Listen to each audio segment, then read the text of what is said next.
Tinokuchingamidzai Sly Media TV apo patinokuunzirai zvirongwa zvakasiyana-siyana zvamunofarira. Zita ndinonzi Robert Banda. Nhasi uno tasanya kuchikurubhi maximum prison uko kwatiri kuona hama dzedu dziri kurarama dziri musungwa. Ende nhasi uno tina mukoma wangu Tapewa Zindoga. Makadi henyu mukoma Tapewa? Tinosimba makadi henyu. Tiripo hedu makadiwo. Ndokumbira kuti mutsanangurire kuti chii chakaita kuti muwanikwe muri pamuri nhasi. Chakaita ndiwa mukati mwino nzvimbo ndakaba ng'ombe. Ini ndanga ndiri businessman okutenga ng'ombe ndichitengesa.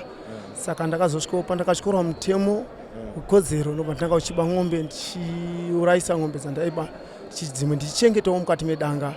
Saka ndakasvika pandakazobatwa ndine dzimwe dzandaichengeta. Asi idzo dzandakabatwa ndinadzo idzi ndakwanisa kuzvidzorera kuvaridzi vadzo. Saka izvi kuti ndibatwe vakaita zvokundifonera vachinditi huyai mutore mari yenyu, kune munhu anga nechikwereti changu uye ndakasungwa, ndakasungwa nepolisi, ndakasungwa namasoja. Saka vakandifonera ndobva ndaenda kustation ndakamira kuti ndipuwe mari.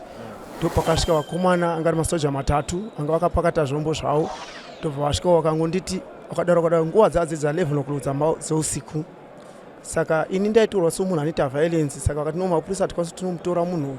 Saka imi ndimi mungakwanisa kutibatsira. Saka vakasvipa vakandivhetera ndobva ndasvika unobva vandibatawo panguva dza 11 o'clock dzemadekwana. Ndobva vandisunga vandano vakagara no kukembiwa kwamazuva matatu vasati vandisarindawo mukati mepolisi. Pandakasungwa ini handina hama yakakwanisa kuziva nokuti ndakangoenda ndichiti ndiri kuenda kustation. Kana mukadzi wangu haana kukwanisa kuzviziva. Asi nditi pasiteni ndobva ndabatwa. Saka zvakatora mazuva anoita 5 hama dzangu dzisingasi kwandiri. Mukadzi wangu akazozviziva pazuva rechi6. Mukadzi wangu akauya ndanga ndine mari inoita 500 US mumwe ne250 mukati mefoni. Ndanga ndine mafoni matatu. Saka mukadzi wangu akauya zuva rimwe chete ndi paGokwe police station. Nyaya iyi ndakaiparira kuGokwe. Indobva kwachief neMangwe Gokwe, ndakaparira nyaya kuGokwe. Saka ndasungwa mukadzi akangouya nobva atora mafoni nemari yandakamusarendera. Haana kuzokwanisa kuzodzoka.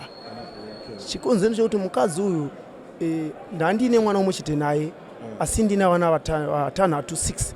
Ndanga ndakamborora mumwe mukadzi ndobva ndazomuramba. Ndobva ndazorora wanga ari wechidiki ndiwo ndandinaye. Saka akangouya zuva rimwe chete ndobva atora foni nemari yandakamusarendera. Zvikava zvakamubata-bata haana kuzodzoka futizve. Kusvikawo ndizoiswa kuhwawa. Ndobva ndabva kuhwawa ndobva ndaiswa pano nazvino from 2018 handati andishamira pano. Saka ndisingazivi kuti hama dzakagumbukawo zvakadini. Asi panyaya yeng'ombe dzandakapara inishwa ndakabhadhara. Kana vandakaparira mhosva vakauyawo vakatiswa kuti isi munhu hatisina mhosva naye bhozi zvedadi hatidzosera. Ndobva kubataiwo ipapo. Zvamukutaura kuti makaparira mhosva iyi kuGokwe, saka sentence yenyu makapiwa mutongo wakareba zvakadii? Sentence ndiyo yandakapiwa yakati rebei. Bhozi sentence ndakapiwa 63 years. Bhozi dzakaita 7 counts ndobva times 9. Chakakonzera kuti nditongo mutongo royo inhau yekuti ndakaona sokuti majors akanditonga anga aine emotion, anga kutonga munhu anga akamugumbura. Saka nokuti nyaya yangu yanga yanzi inde kucivil court tigone kunoonesana hama nokuti vaiti tabhadharwa zvinhu zvedu. Asi haana kukwanisa kuzoita izvozvo. ndabva ndangotongwa 63 years 9 times 7. Saka kubva mupinde mukati munomu ndezvipi zvezvinhu zvamuri kuitawo zvingave mabasa emaoko? Ndiri kuona vamwe vari kupinda nemabasa emaoko avari kudzidziswa mukati munomu. Chokwadi chakanaka. Ndakadzidza chidzidzo. Ndine certificate reprisons journey, ndikaita certificate repeace education, ndikaita certificate realpha.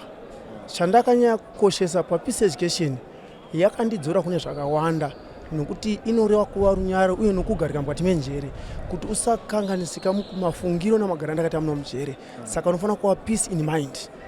Saka handinyai kufunga kuti sei vasingauyi because ndina hama neshamwa dzandinadzo dzosvika padzombotibatsira apo neapo mukati menenzvimbo vanenge vashanyirwawo ndo vanondibatsirawo. Saka ndinotenda izvozvo uye ndiri kudzidza chikoro.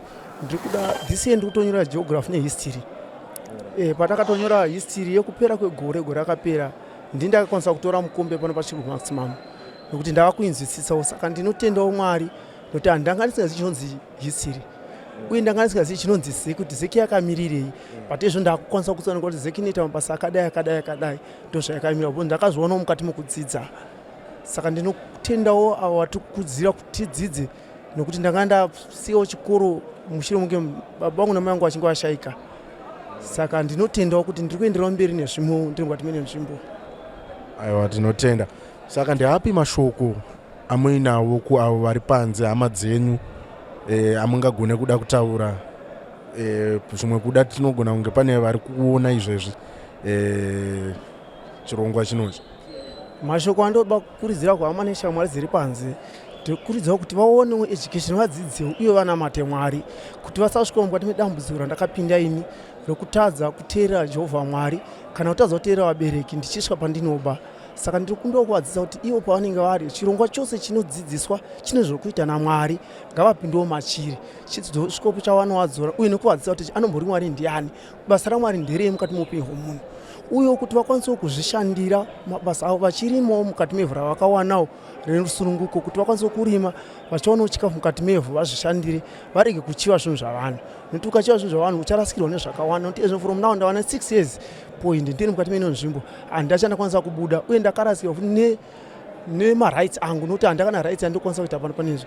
Ndinotodarikwa nemweya mucheche ari pamaoko, anokwanisa kuti baba ndinoda ichi, mai ndoda ichi handichidi, asi ini handi achandokwanisa kusarudza. Saka ukangowa mukati mene nzvimbo unenge pakati peuranda uye hauna chaunoziva, wafanana kanembwa zvayo. Saka ndiri kumba kuti vabve mukati memunhu hwakadaro, vateererewo Mwari nokumutya nokudzidzawo, vaende mune chikoro chinoitawo kuti uzive kuti chinhu chomunhu hachibiwi, uye chinoitawo kuti uwanewo pindutso yakanaka ramangwana kwashandawo uchizviwanirawo. Aiwa, tinokutendai Mukoma.